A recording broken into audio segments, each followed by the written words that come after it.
നടിയെ ഞെട്ടിച്ച, കണ്ണീരിലാഴ്ത്തിയ ഒരു അപ്രതീക്ഷിത വേർപാടിനെക്കുറിച്ചാണ് അവന്തിക സോഷ്യൽ മീഡിയയിൽ കുറിച്ചിരിക്കുന്നത്.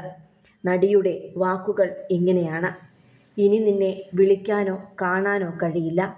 പക്ഷേ നീ എൻ്റെ പ്രിയപ്പെട്ടവനാണ്. എപ്പോഴും അങ്ങനെ തന്നെയായിരിക്കും.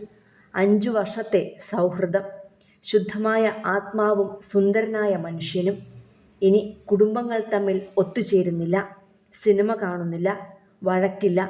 ഞാൻ തകർന്നു പോയിരിക്കുകയാണ്.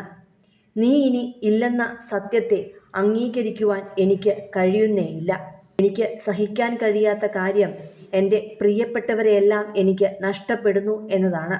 എല്ലാത്തിനേക്കാളും എനിക്ക് വലുതായ നിന്നോട് വിട പറയാൻ എനിക്ക് കഴിയുന്നില്ല. ദൈവം തൻ്റെ പ്രിയപ്പെട്ടവരെയെല്ലാം കൊണ്ടുപോവുകയാണ്. പക്ഷേ സത്യമിതാണെന്ന് അംഗീകരിക്കാൻ പോലും എനിക്ക് സാധിക്കുന്നില്ല.